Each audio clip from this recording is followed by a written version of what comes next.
Hi, it's Michael Kerr here, presenting Small Business Banter.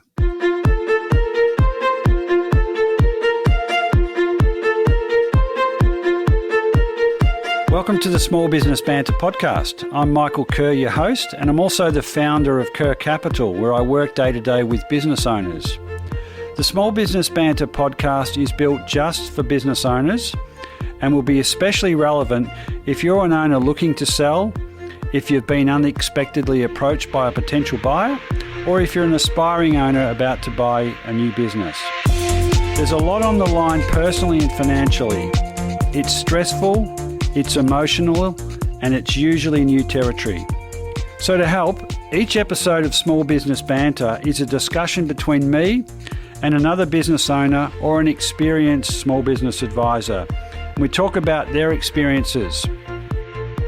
So what you'll get is practical, real-life advice, different takes on everyday problems, and a renewed confidence to tackle your own business challenges.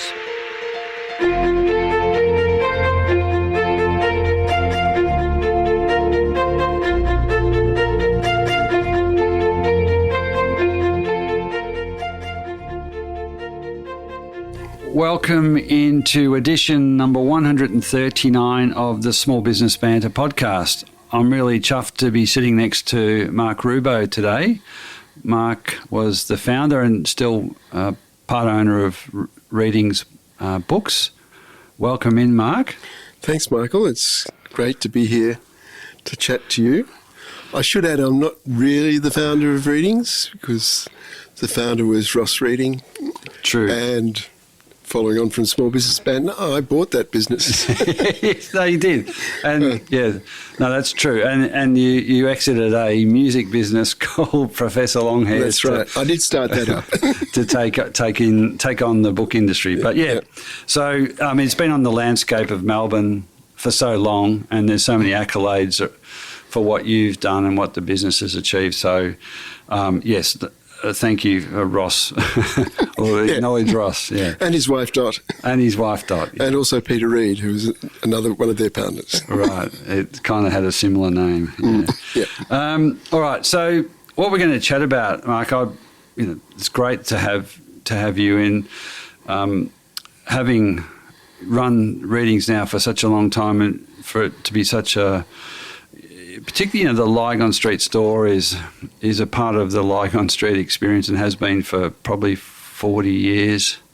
But we're going to chat about your experience growing that business to where it is today. I think last year you exited on a day-to-day basis, although I did see you pre-Christmas behind the till selling books, which means you're a diehard. Yep.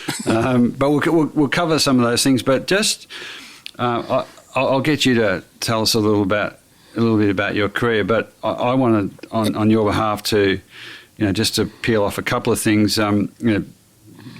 You were described a couple of 4 or 5 years back as a pivotal figure in Australian bookselling and one of the world's great booksellers, which is a bit of hyperbole, but quite something. But your achievements to the business, but also to the literary community and the book publishing industry is renowned. So I think currently chair of Readings, the board, business. Yes. Yeah. Past president of the Australian Booksellers Association, founding chair of the Melbourne Writers Festival. You played a crucial role in Melbourne being designated a UNESCO City of Literature. The Carlton Bookshop was named International Bookshop of the Year by London Book Fair in 2016. You've been involved with the Wheeler Centre and in the Indigenous Literary Foundation and awarded the prestigious Lloyd O'Neill Award for Distinguished Service to the publishing industry. So that's quite a list, all well earned and done with a lot of humility, I think, from my time with you. So could you just tell us your highlights from that that long list and talk about where Readings is, because I want to start with that business that's been around so long. Yeah, thanks, Michael. Listening to that list is quite a bit surprised. Look, I came into business accidentally. It was never my intention. So you didn't do a strategy course on how to buy a business and grow a business? I did not. I was a very bad student at Melbourne University. I started off doing medicine. My father was a professor in the faculty, and after the first year, one of his colleagues rang up and said, "Sid, the results are coming out tomorrow, but I thought I should forewarn you that your son has failed every subject." So I then started doing an arts course majoring in politics and economics. I was interested, maybe thought I might go into journalism or something like that. I was interested in writing. And I got a part-time job. They had a very, very good bookshop at Melbourne University, which obviously sold textbooks to students, but it was a really good general bookshop. And I got a job there, and they had a record bar up in the mezzanine, and that was run by a gentleman who, to me, seemed very old, Mr. McCarthy. And Mr. McCarthy didn't know much about contemporary music, and I thought I did. And so I got really involved in that, and I think I was quite good at it. I sort of had a feel for what people might want and what the new trends were. What time frame was this, Mark? My first big punt I remember buying was an album by an English band called Jethro Tull called Thick as a Brick. And I can't remember how many copies I ordered. Mr. McCarthy was shocked. But we sold them all. And so then I thought, I'm quite good at this. And a shop became vacant in Lygon Street. And I thought, there was no record shop in Lygon Street. Lygon Street, that was becoming this sort of cultural hub of Melbourne. There was La Mumba Theatre. The Pram Factory was going. There was an independent cinema. There was small cafes and boutiques opening up. It was a real sort of vibrant hub. And it was a great time. The music, the new music, Wailers, Dylan was on top of his form, all these new bands. So I thought I'd open a record shop, and I borrowed some money from my mother and opened it, and it proved to be quite successful. That was physically opposite where the current day... It is. I haven't... my professional life, I've stayed fairly close to my roots. And I ran that by myself for a couple of years, and then I started working with a guy called Greg Young, who had a record shop in South Yarra called The Record Collector. We used to bring in records from overseas together, to cut down costs. And one day I said to him, look, I'm getting a bit bored working on my own. He said, I'll buy you out. And I thought, he was a canny little businessman. I thought, if he thinks I'm worth buying out, maybe I shouldn't. And so I said no. And he said, well, do you want to go into partnership? And he'd found out there was an electrical goods shop up for sale in Hawthorne that had a little record bar, and he said we could buy that. And he also said, I know this other guy who's selling records at La Trobe University, and he might come into this business. I did join forces with Greg and Steve Smith, and we took over the shop in Hawthorne, and that was successful. So I was still called Professor Longhair's, and then we kept Greg's shop's name, The Record Collector. And then around about 1976, Ross Reading, who I'd become very friendly with, he owned the bookshop down the road, came to me and said, my wife and I want to move to the country. And early tree changes. Yep, build a mud brick house and grow organic almonds, I think they were going to do. Do you want to buy the bookshop? And the rest is, as they say, history. So we raised the money from my family and Greg's family to buy the business. We didn't have anyone to advise us. They told us what the price was, and was quite a lot in those days. This is 76 of $50,000. So. Well, it would have been a significant investment in those dollars at that time. And it seems to be the way, and we've done some work together. Yeah. And I've in the book industry, it's not dissimilar to some other industries where a lot of the sales go on between the existing owners, and they knock on, say, look, I'm ready to move on. I'd like it to go to a good home, and it seems to be a bit of a pattern. Yeah, well, I think for the independent bookshops. Well, in hindsight, I mean, Ross showed great faith in trusting me to take on his business. I think, sadly, later on, the almond farm growing didn't work out, and his marriage didn't work out. I think he probably regretted his decision. It was too late by then. But so that was in 1976, and it was just an incredibly exciting time because there hadn't really been an Australian publishing industry before. There had been some, but it was sort of a cottage industry, and sort of the big publishing was more in those sort of coffee table pictures of Ayers Rock and that kind of thing. But serious writing and serious books about ideas and how Australia could be a better place and more interesting, that hadn't been really done. And so the book that you got a sense that bookshop was on that wave promoting ideas in that cusp. There was around the corner from us, there was two young women, Hilary McPhee and Di Gribble, who had started up their own independent publishing company called McPhee Gribble. Maury Schwartz, who now, as many of your listeners might be aware, he owns the Saturday paper and the monthly magazine. He and some friends had started up a small publisher called Outback Press. And there's also at Penguin, which was UK-owned, a guy had just started as publisher, and his name was Brian Johns. And Brian was a journalist, had no publishing experience, so it was everyone thought this was outrageous that they bring an outsider. But Brian was absolutely passionate about Australia and Australian writing. And he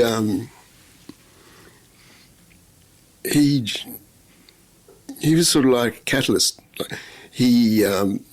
Penguin started to publish a whole lot of books, but he also supported his competitors. It was amazing.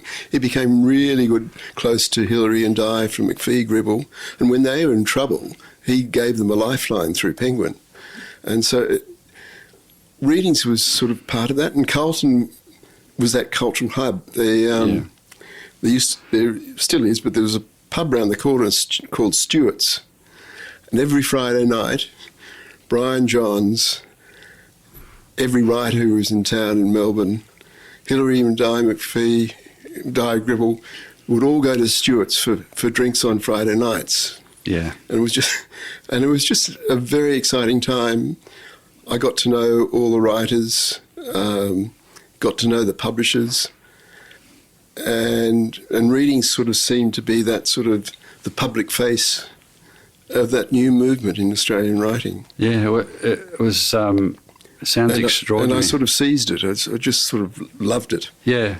So and also the book sold. Yeah. Which was I do love retailing. I like. Yeah. Well, you had a track record with Professor Longhair selling, picking what's going to sell. Yeah.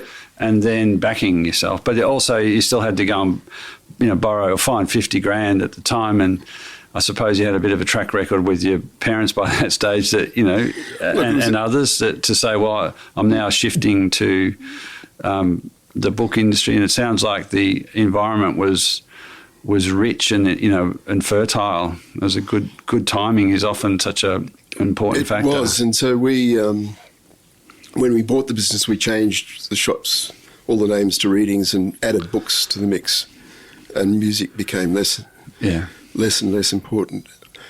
And I just loved that industry because So was it you switched out of medicine to go into arts, an arts course, and so that wasn't such a leap then if you were really into exploring ideas and no, it sort of fitted very, very nicely. I keep thinking about you're backtracking out of medicine and your parents going, "What are you doing, Mark?" My father was the most disappointed. Sadly, he died before I started. Started Professor Longhair's, and I would have liked to have shown him that I wasn't a total. Yeah. My mother was always terribly supportive. When I started Professor Longhair's, I said, I think I needed $10,000. I said, Mum, can you lend me 10? And I paid her back quite quickly. It sounds like you had a knack, and you knew the street, and you knew a lot of the players. It's a very different Lygon Street now. It is. Culturally it is. There's still elements of it. I think one of the things that made Lygon Street so vibrant was its proximity to Melbourne University. There's not many places in Australia that have that kind of proximity to a very significant educational institution. Yeah, it's a block. Well, it's 2 blocks. A block away, yeah. A short walk. And that sort of helped. And I always thought it was probably one of the best places to sell books in Australia. Yeah. Just because you had that. And people were adventurous and they were excited. And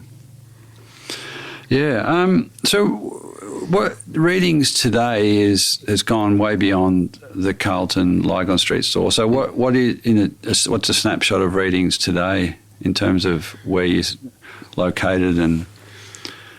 Well, I was always fairly ambitious for readings.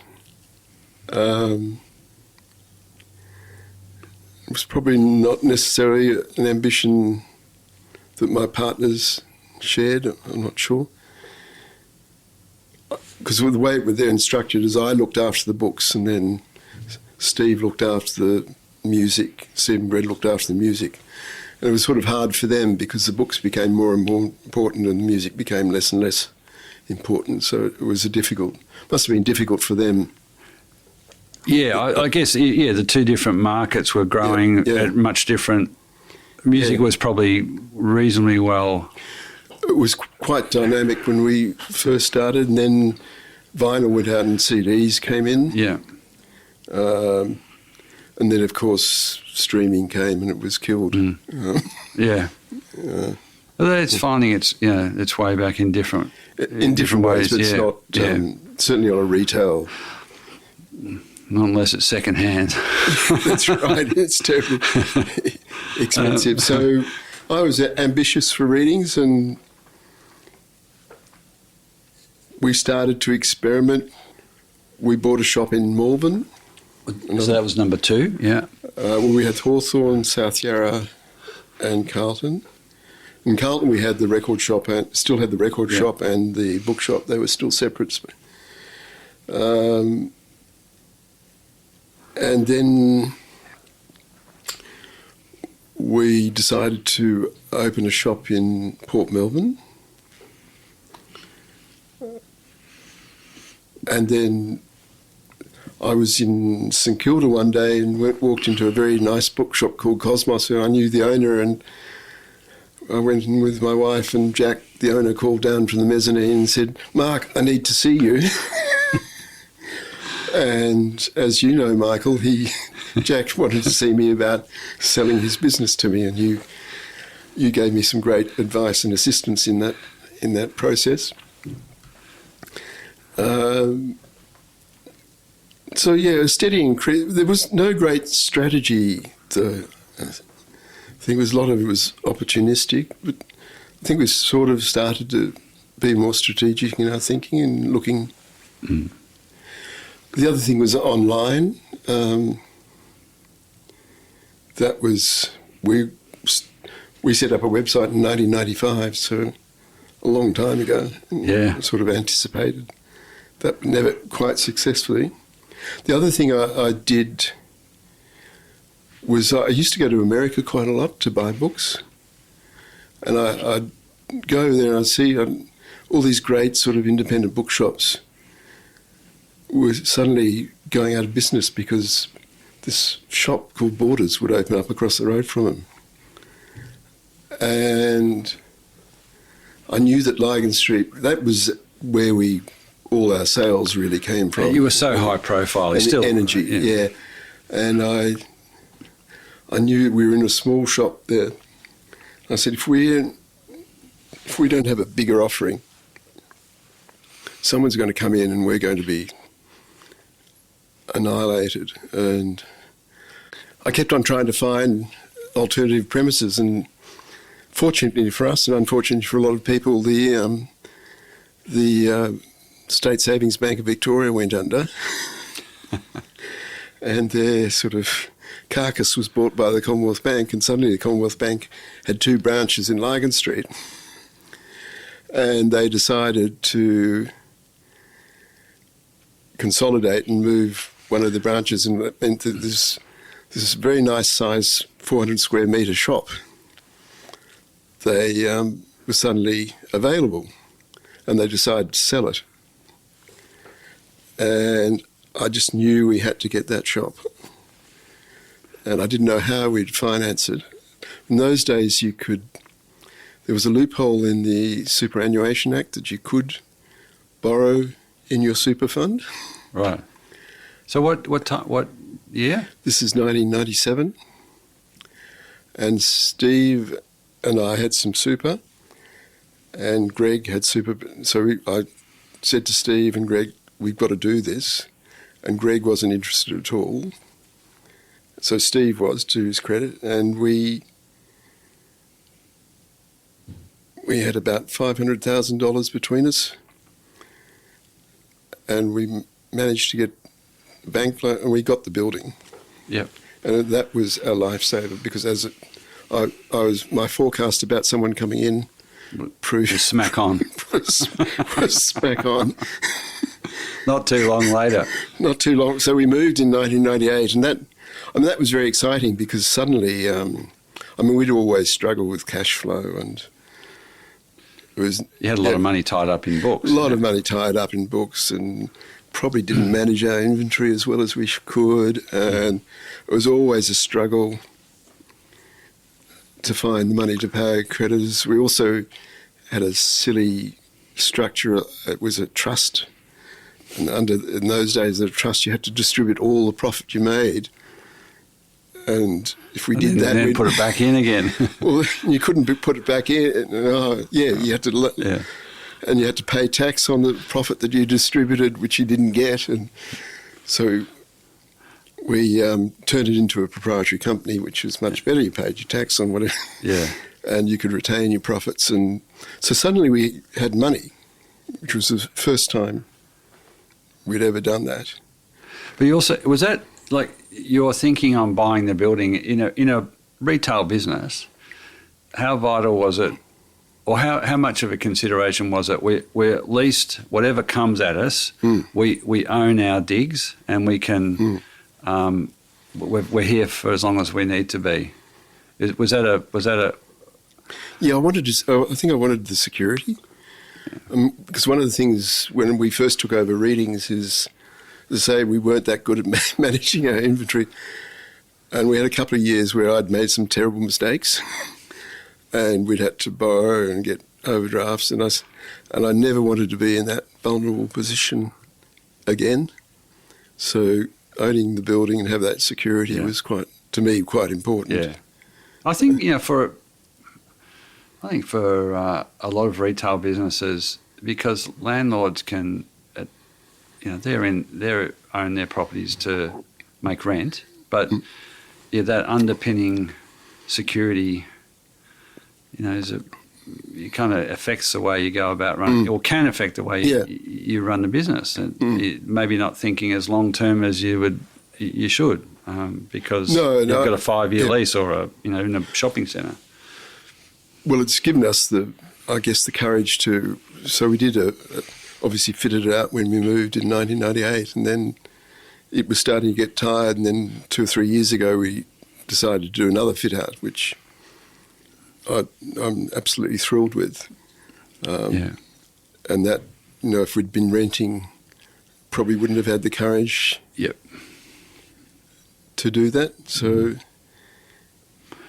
yeah, so as I say, so that was a fantastic move. And for a few years we had money to invest, so we were able to buy the St Kilda shop. We didn't have to borrow money. Yep.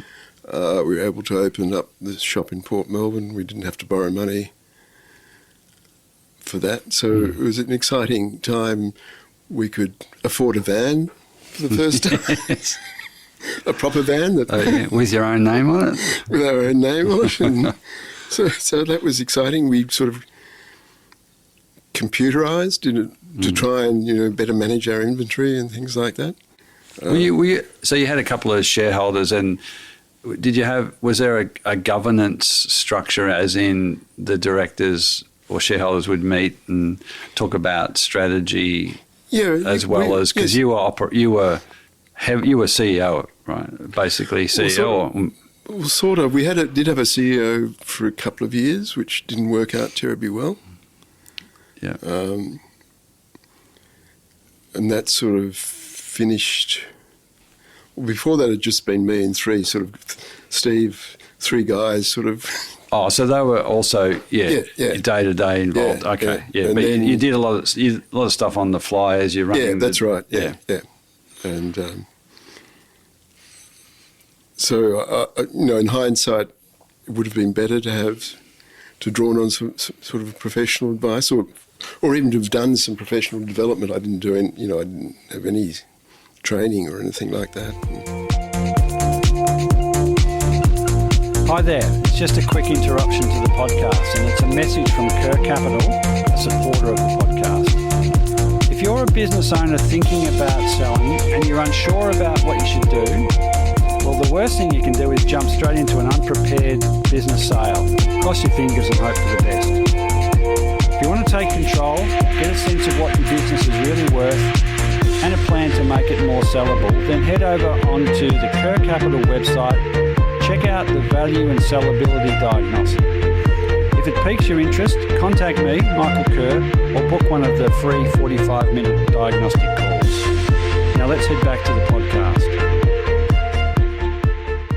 Yeah, you're in a business that you're in the business because you loved books and what the industry was able to achieve. But then and one of the things busy. One of the things I found is I got bored quite easily. And so that would result in, let's try this. I think it's shiny object syndrome. Yeah, I was very much. And not being comfortable with, it's okay, don't mess with it. No. And that was, we were a very early adopter of IT, to computerise. I became obsessed with that. And then the other thing, I also became involved in the industry because I liked it a lot, and that was incredibly useful. I'd sort of recommend anyone in small businesses to get involved in your industry, and because the benefits you reap are just the contacts you make and the shared learnings. Yeah, and also to find out that actually the problems that you have aren't unique to you, and you can learn things from people. Yeah, early on we had a sort of loose buying group we called ourselves the Independent Booksellers of Victoria, and it was about 5 or 6 shops, and we'd buy books together to get better terms, and that was good. But I mean, the benefit of that was that you shared knowledge and got to know people and I was always learning and trying to try new things. I went to a booksellers conference in Brisbane in the early 80s, and Brisbane at that time was a very conservative backwater. It was run by this very right-wing premier called Joe Belkey-Peterson. It was a corrupt, failed state. But I went to Brisbane and I went speaking to a guy there who ran the local university press, and he was telling me, we have these readings at the university bookshop, and 100 and 200 people come. I thought, God, if they can do that in Brisbane, imagine what would happen in Melbourne. So that I brought that idea back. Right, that was a spark. Came out of somewhere unexpected almost. Yeah. So I came back and said, oh, I'm going to do that. And there was a theatre around the corner in Fitzroy from where we are. And I knew the owners vaguely, and I said, oh, can I use your theatre to... And that's where that started. Yeah.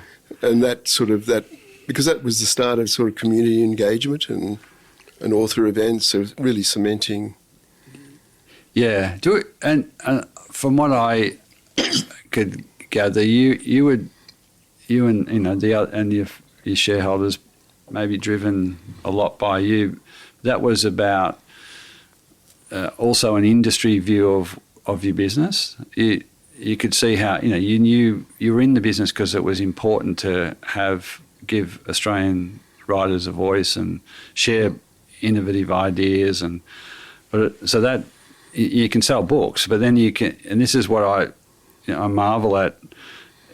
I don't want to miss talking about when Borders came into town, and smack opposite where you are in Carlton, but where your business is such a part of that industry community as well as the local community, and having these events, you get, yes, it's going to make more people aware of reading's the bookstore, bookshop, but it's also, it engages people, and it gives life to the shop because it's after hours, or in that case it was around the corner. Yeah. But there's a lot of activity, notice boards. It is a real sort of a meeting place.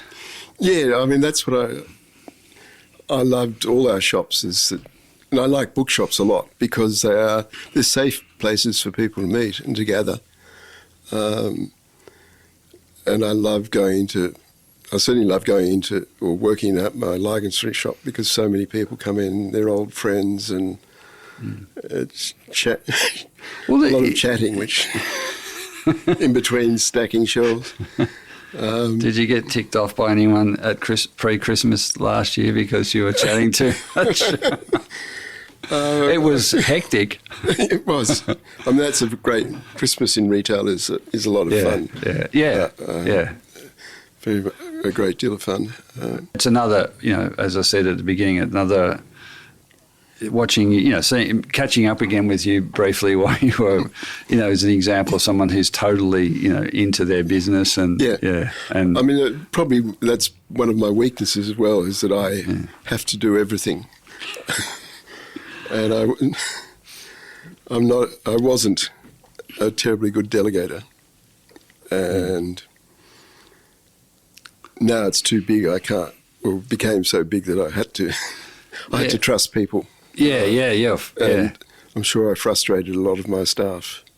So if we roll forward to you remain the chair, but what did you step down as the CEO or yes, in middle of last year, middle of 2023?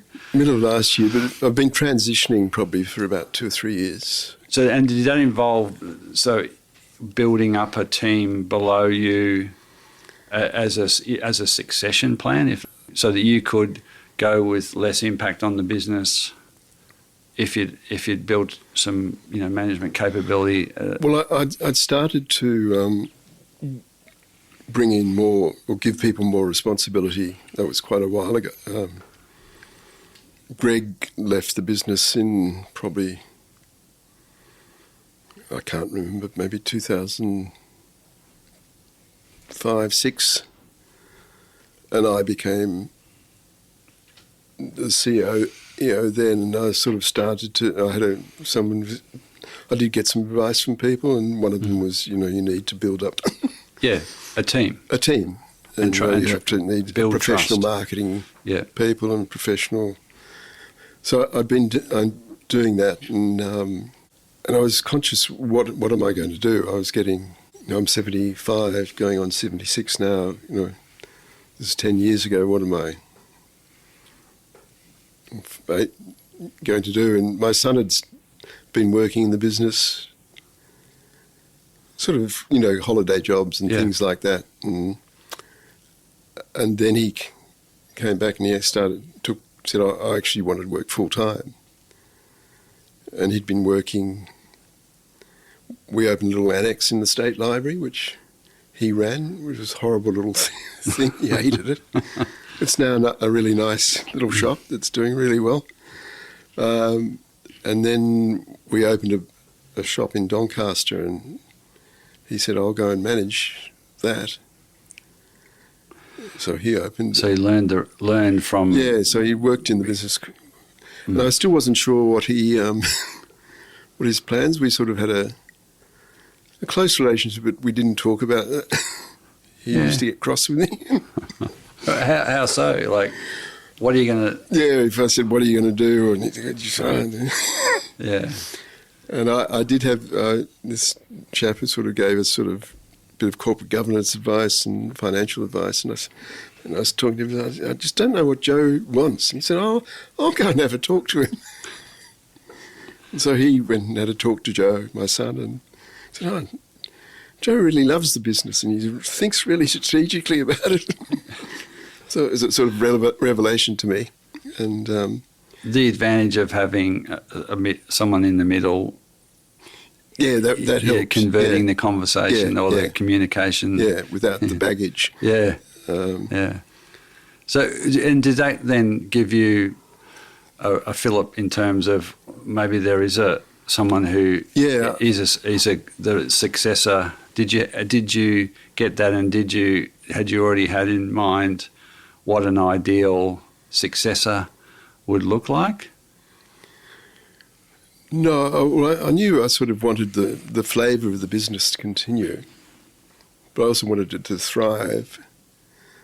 And I knew that I was getting to the stage where I would say, we did this in 1985, it was a really good idea, let's do it again. Maybe one time... You got a couple of signals that... One time in 20 was still a good idea, but... So I knew that we needed fresh... Yeah.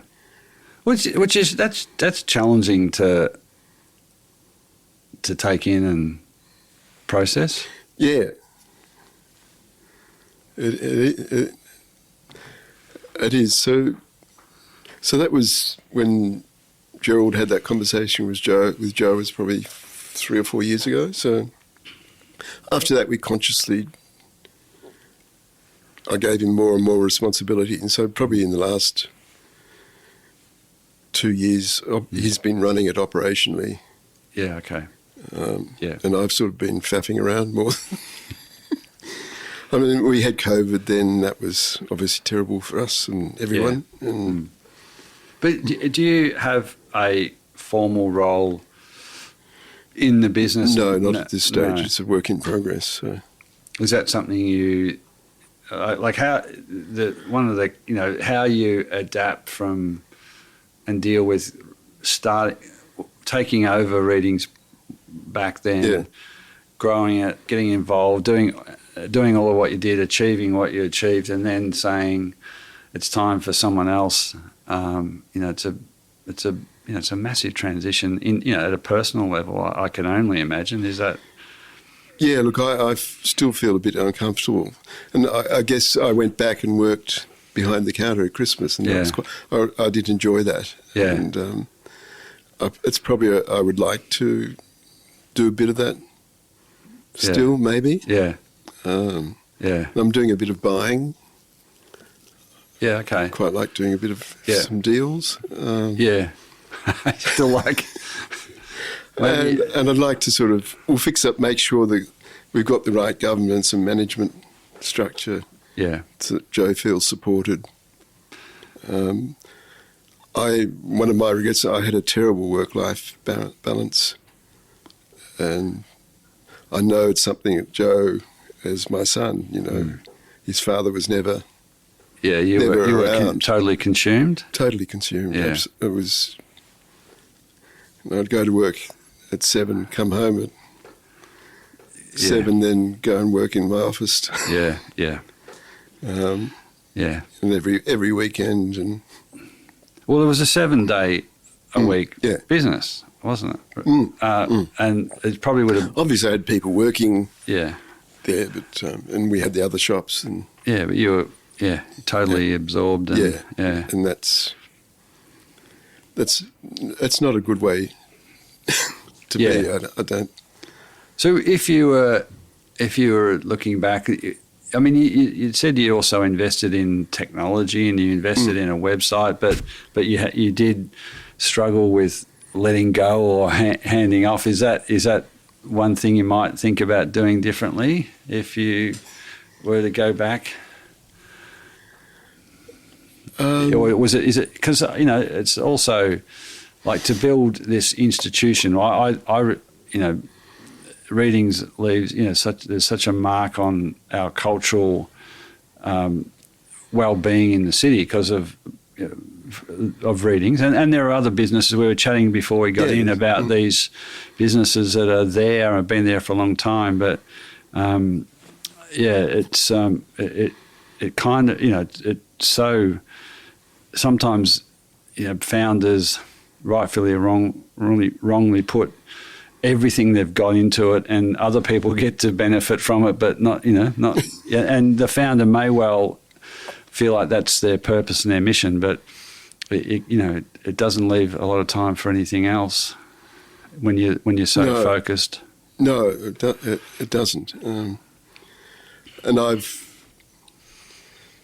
lot of people I know in my industry have got similar issues. I've got a very, very close friend who has a bookshop in Sydney, David Gaunt from Glee Books, and he's had the same sort of drive. He's a very similar business to Readings. He wants his business to make a difference to the community. So he does the kinds of engagements that, sadly for him, he doesn't have a son who's interested, and or a daughter, or anyone. So he's at sort of a bit of a crossroads. And therefore, like the necessity and perhaps the only choice is to keep going, isn't it?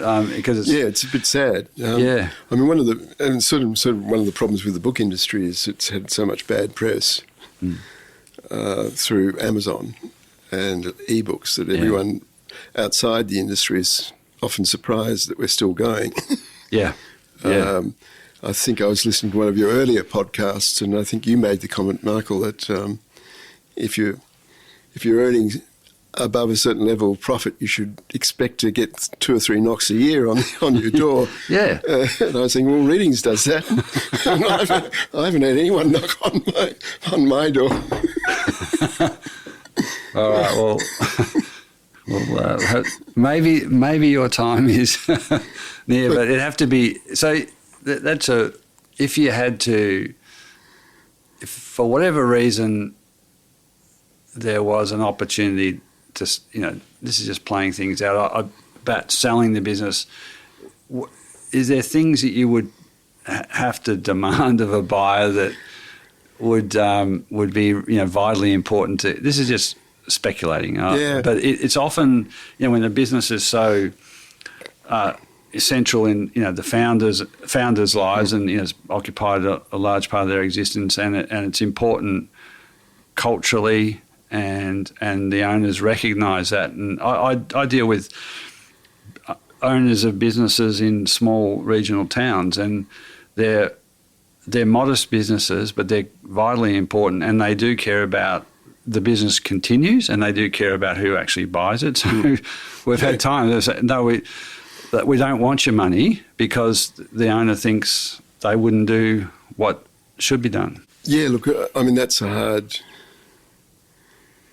But I don't know what... It's without notice, as they say on the ABC. I don't know what... Well, obviously at the moment Joe is very engaged and loves it, and has got plans for it. At some stage he's going to come to an end too. It's how do you guarantee things from the grave? It's no, look, it's a difficult question. I mean, I would love Readings Well, I Hope Readings has been a sort of community-focused business. Yeah. I mean, I started this foundation in 2009 where, you know, we were starting to make quite reasonable profits, and I thought, oh, I don't need that money. We need to keep money back to reinvest. Yeah, yeah. But personally, you know, You're okay. I'm okay. Yeah.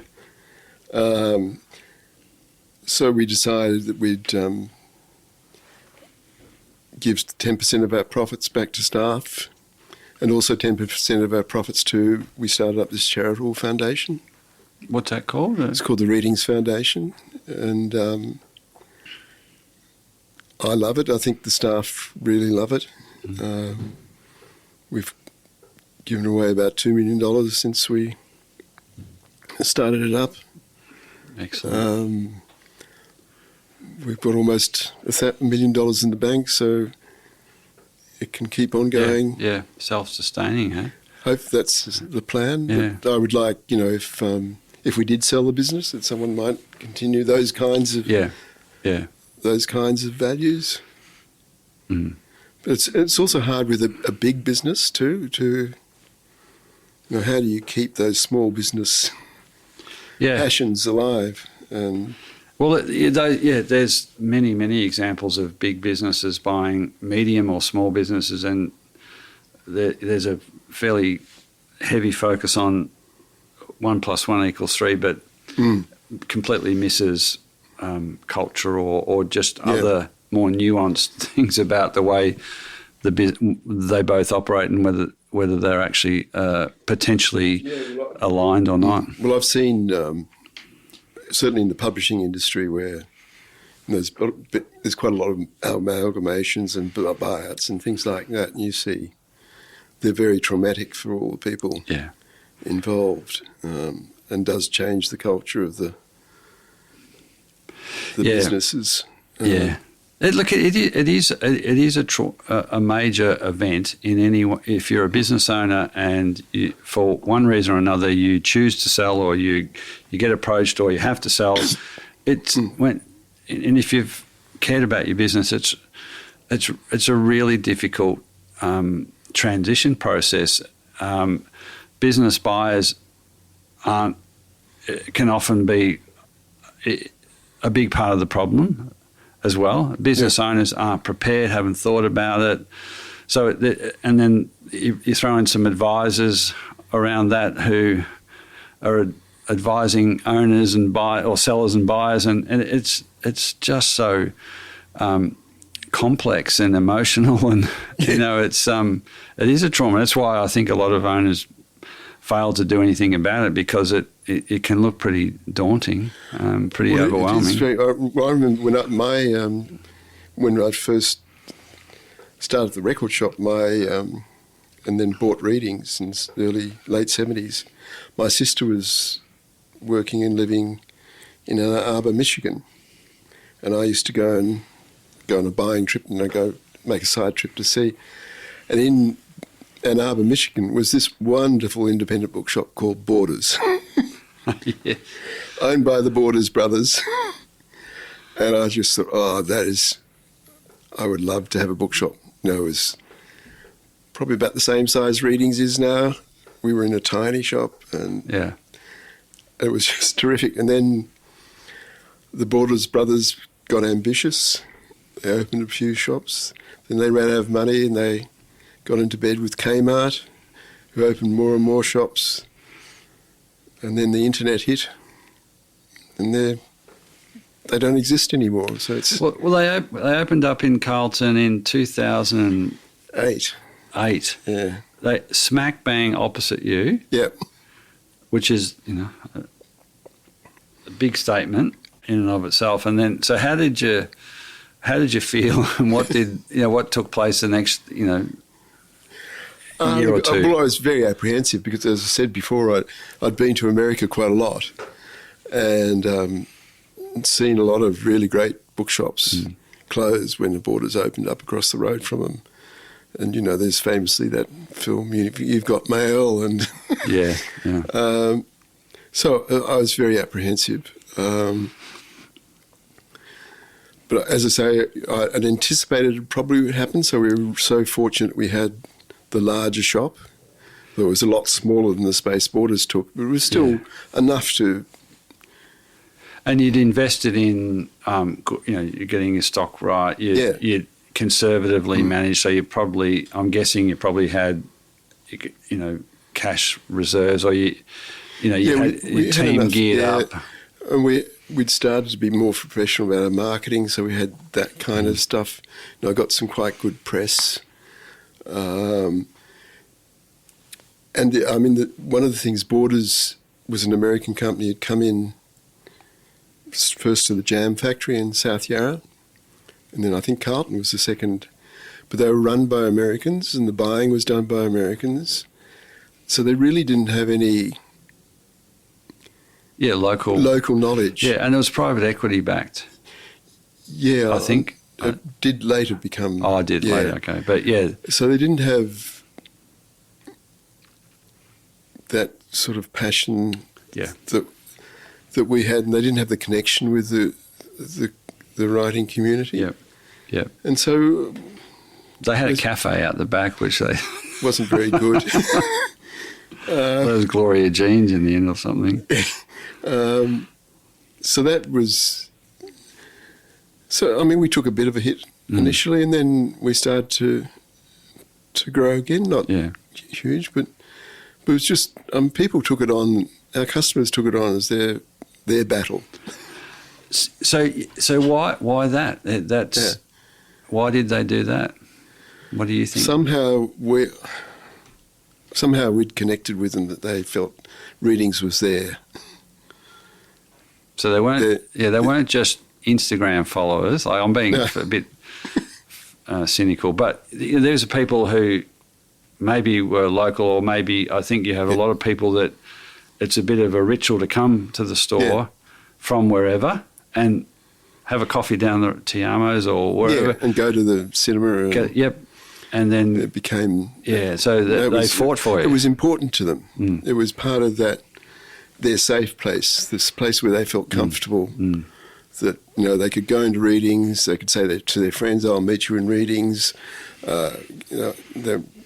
They knew that if they might know a staff member or see a mate, and so they became our greatest. I remember a customer who worked in advertising came into me one day with a crumpled bit of paper, and he unfurled it and said, "Livres sans frontières, books without borders." And I said, "Wow!" And I immediately had a banner made up and put it up the front of the shop, and people loved it.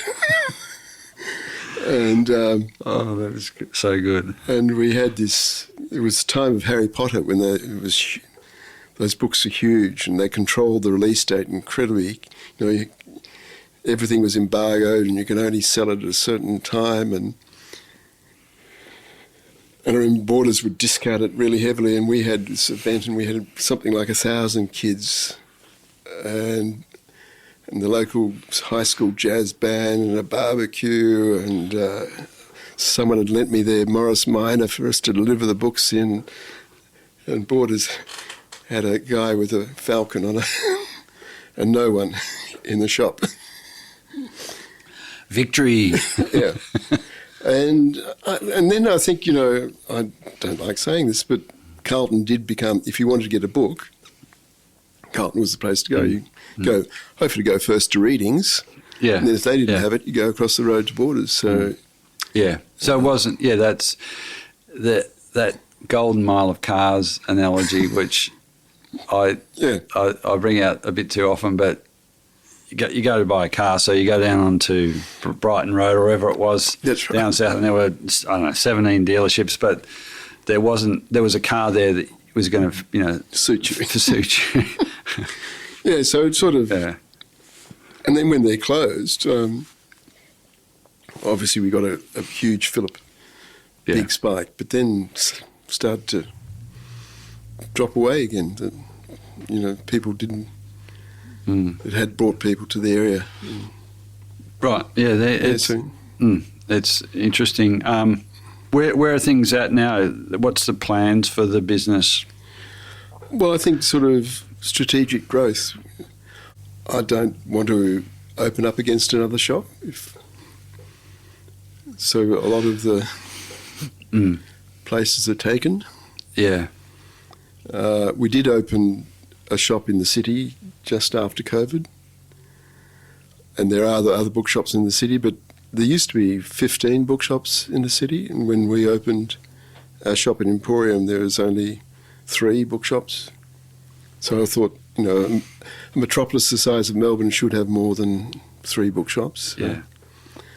And that's been successful, and we're opening a shop in Chadstone. Okay, and so these are sort of Victoria. Yeah. Would it encompass going to other states, or is it? It's a question of how can we maintain that sort of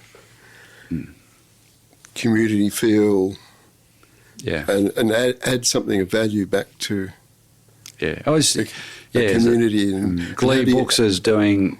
Glee Books do a great job because they know their local market. I don't know the business particularly well, but I'm sure that the same goes for Hobart. There'd be other places. There'll be some bookshop, possibly a music shop, and there are things that have been around, and they survive because they know their market.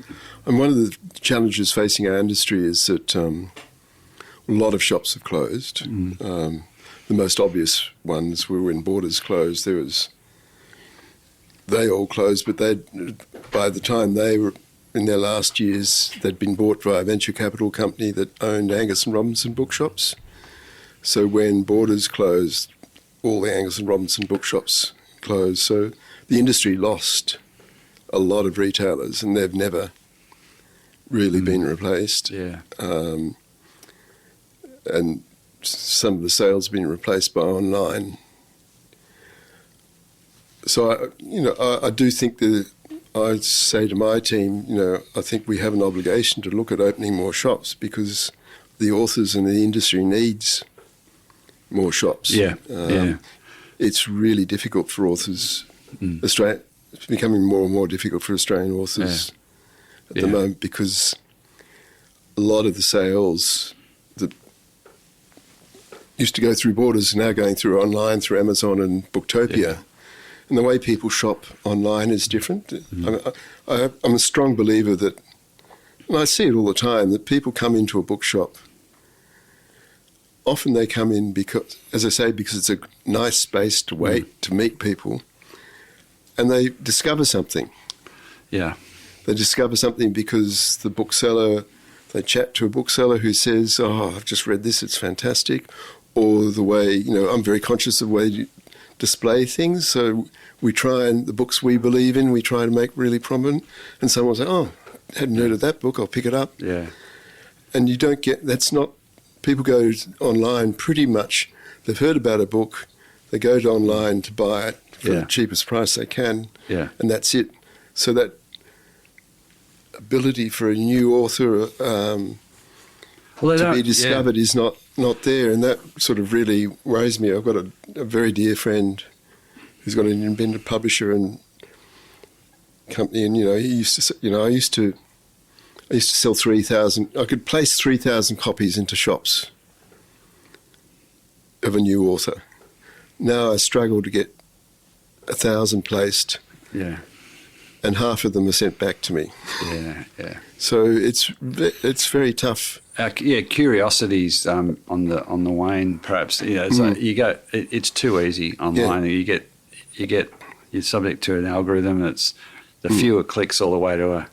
But some people like that experience. I think out of that. Well, I think everyone people do use it. I mean, we did a survey a fair while ago of customers, and I guess what shocked me was that our customers weren't faithful. They were, to use a contemporary term, they were polyamorous. Yeah. that they would shop. Yeah. And shop around. Yeah. Well, But and I don't think it was any malicious. It was like, I've heard about this book. I want now. I'll go online and get it. But I love readings. Yeah. And when I go to Lygon Street to the Nova or something like that, or to the Lido in Hawthorne, I'll go into readings. But it's not that same rusted on. Yeah. Interesting. I'm sure you find that. Yeah, like it's really hard. I do it myself, I still like. I do. Dearly love. Rituals. But it gets harder and things change. But one of the things that out of that is that there are a lot of smaller independent bookshops around the place, and they do occupy, the lawn books, down there, and lots of other, out of Melbourne, and it's really you really hope that there is a succession or a transfer of ownership with all of these, because it's pretty easy to see a lot more of those spaces being taken over by, could be development of the building. So maybe that's I'm conscious. With readings, you don't want to go in and face off directly, because there's probably not enough in the market for you. But picking up those or seeing those transition to someone that they think is a good home might be a part of the answer. Well, it's interesting. I don't know if you read that there's this shop called Hill of Content Bookshop, which has been around since the 20s in the same location, and the property owners are selling the building. The lease is finished, so it's Hill of Content are the tenants. They don't have any security. And it's unlike, I don't know how likely, but a buyer is going to try and get the most yield they can. Yeah. And a bookshop may not be able to afford to pay that. Yeah, it's a reality, but you'd like to think there's another way to migrate that brand and that community down the road or around the corner or something. I mean, it is interesting that those sort of local, you were talking before about those local businesses that it's sort of not necessarily bookshops or anything, but they can anchor a community and be something that's terribly vital, and people don't realise it. Once it's lost, there's something that's gone out of the community. Yeah. And it's another nail in the coffin. Not one less reason to go to in a regional town, particularly. One less reason to go there, because now I need to go somewhere bigger because I can't get whatever I can't get, and then the traders that are left suffer. Yeah. I mean, we've seen it. As we said before, we've took over the Cosmos bookshop in St Kilda, which was an incredibly vibrant business. St Kilda at the time was incredibly vibrant retail strip, very much arts oriented, a lot of music and writers around there. Yeah. And it had become a very successful retail strip, and rents had gone up exponentially. And all the old businesses, the owners were retiring or couldn't afford the new rents, so they were closing down. And suddenly what had made St Kilda an interesting, vibrant retail strip was gone. Yeah. And so now half the shops are vacant. Every business is struggling. It's a mess. And the people from St Kilda lament, the St Kilda of... We've lost Ackland Street, there's no reason to go there anymore, and there's just tacky vape shops and nail shops and... and horrible bars.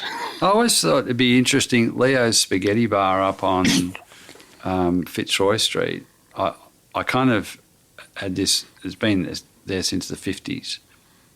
And I think it's that one. And they've got Leo's, built into the brickwork. I wondered if they own their own real estate. I don't know. They must. Yeah, you see businesses around that have established 50, 60, 70 years ago, and you think, as you did, buying a real estate can, for some businesses, it gives you the opportunity to lock it in for a long time. Business has got to pay its way, but yes, but it's It's interesting. I've been sort of in my retirement. I've become interested in policy and what. No, we're talking about. You've got these sort of cultural businesses that should governments or the community give them support to make them. And it's a very interesting question. I've been reading up in France, for example. They are passionate about bookshops, so the government gives them huge. Is that right? Amount of support. Yeah. They have fixed price, so you can't discount books. So every book has got to be sold at the same price for a certain period. They've just brought in this rule that online retailers have to charge a proper postage rate. Yeah. Because before Amazon was selling a book because they couldn't discount it, so they say, "Oh, we'll ship it to you for no freight." Yeah. And then they brought in a law saying, "No, you've got to charge freight." And so then Amazon said, "Oh, we'll charge you 1 cent." Yeah. And now just recently they've brought in a rule they have to charge €3. Yeah. Yeah. And Germany also has great support, and so they have a very vibrant. Yeah, that's it. And I mean, the free marketeers would say, well, competition's good. Doesn't matter where people buy their book from, as long as they can get it at the cheapest price. And I sort of wonder. I wonder if it's like my dad was an accountant, and I used to laugh with him about accountants know the cost of everything and the value of nothing. But that's very unfair. But that idea that there's a broader framework for evaluating the value of something. It's not just the numbers. And it's about impact. It's all. That's why social enterprise and is burgeoning, and there's going to be a lot of things that fall over there. But they're addressing problems and creating impact. And yes, they have to be financially viable, but is it X or Y? And that's, if the owner wants Y, and that's the high, that's fine. But somehow we've got to foster some incentives, or just at least create a bit of hope that you can do things beyond just for the max amount of money. Yeah. You don't want to prop up badly run businesses, but people are contributing something. And that's where maybe it is at a higher level, where you say we want a vibrant regional Australia. Yeah. So we need to have certain level. I think about this all the time. Commercial. What is the viable commercial infrastructure of a town of 5,000 people? Yeah. You need diesel fuel. You need milk and bread, and you need a pub, and you need. Maybe it's a bookshop or a cafe, or a barber. All these things that are, and they're all a lot of quite modest businesses, but don't overlook the value beyond how they interlink with each other. But also can be, if you don't aspire to be a billionaire or whatever, they can be viable businesses and earn a good living and be part of a community. And one of the things, a publisher friend who operates in England, Amazon have taken up pretty well half the business. A lot of small bookshops have gone out of business. But Amazon, the book industry works off there's a recommended retail price, and then you get a discount off it. But he was telling me that Amazon demand 65 to 70% discount. So publishers... Yeah. Obviously, to accommodate that, they put the price of books up, so Amazon can then say, we're selling at half price. Yeah. And there's a study saying in Germany, where you're not allowed to do that actually the average price of books is actually less than they are in the UK, where they have all this discount. Yeah.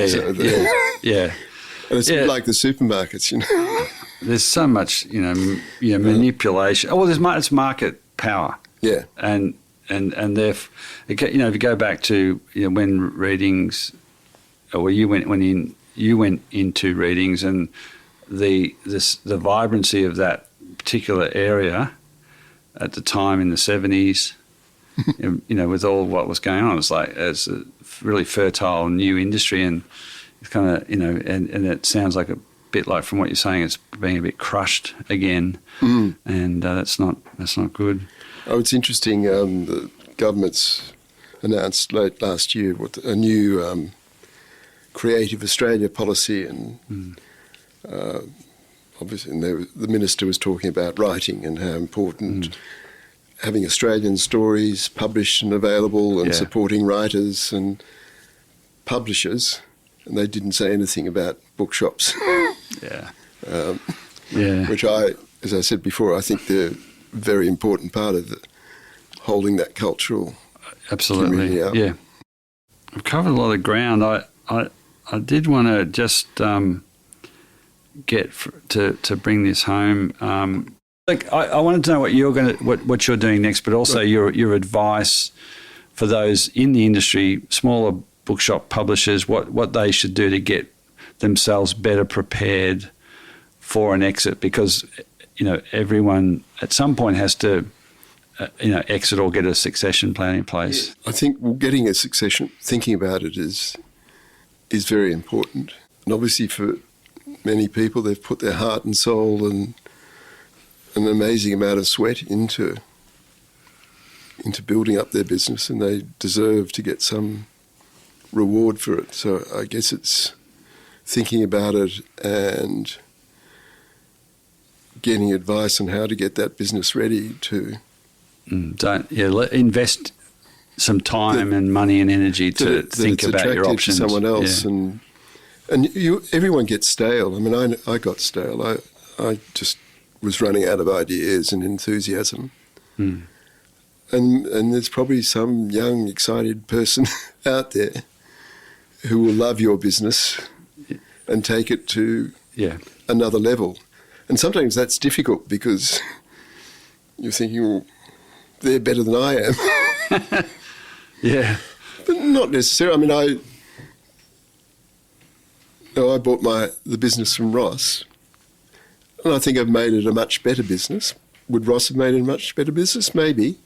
But if I was in Ross's shoes or so, I gave Mark and his partners the basis to build something wonderful. Yeah.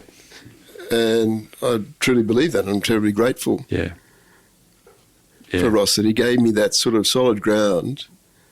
And he was before the surge in Australian publishing, but he gave me that solid ground that I could then seize that opportunity and take it and run.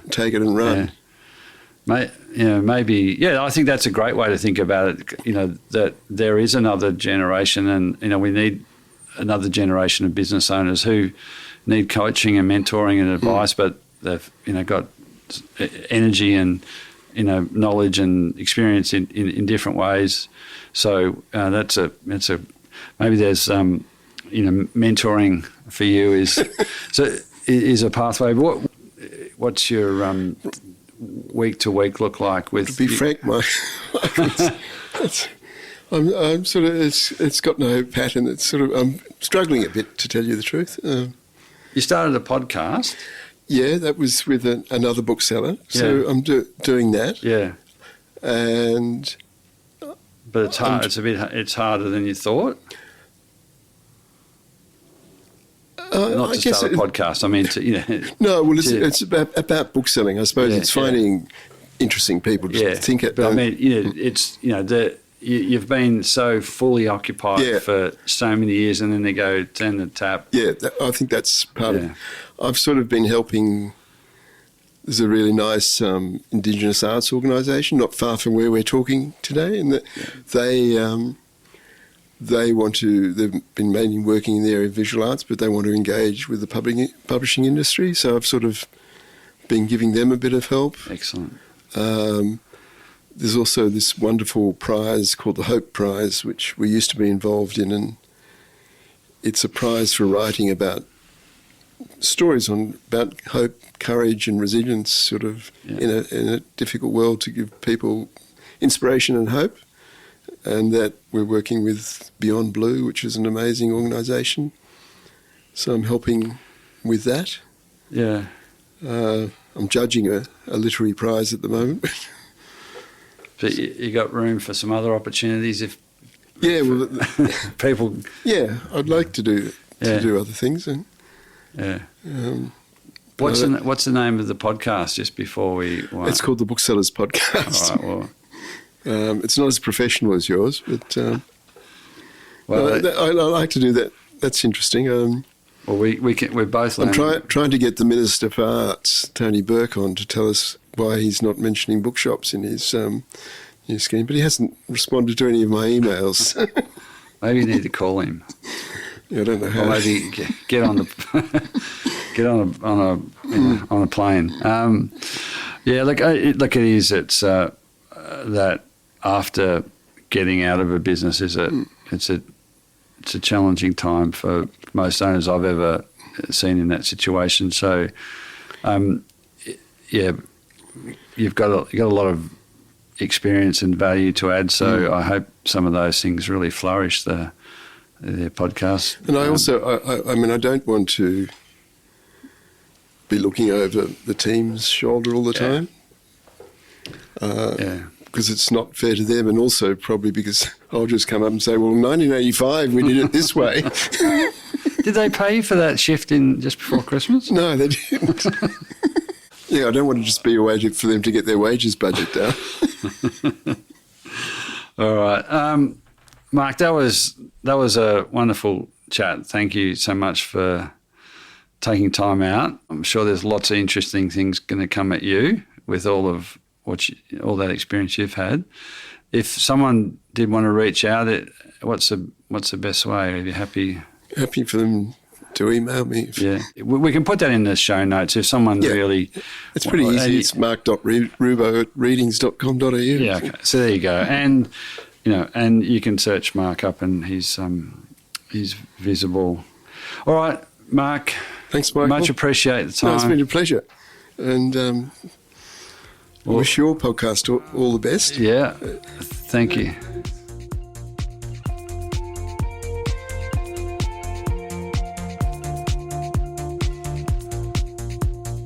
Well, I hope you enjoyed that episode of Small Business Banter, and I hope it was helpful in you getting the most out of your small business ownership. To subscribe or listen back, or to check out any of the resources or information we talked about today, head over to the website smallbusinessbanter.com.au, or if you want, search up Small Business Banter on your favourite podcast player. Don't forget to subscribe, and if it was really helpful, I'd love it if you told another business owner about the podcast. If you thought it was helpful, then how about you leave me a 5-star rating? If you think I can help personally, please reach out to me, Michael Kerr, via the website. There's a new episode out every couple of weeks. We'll catch up then.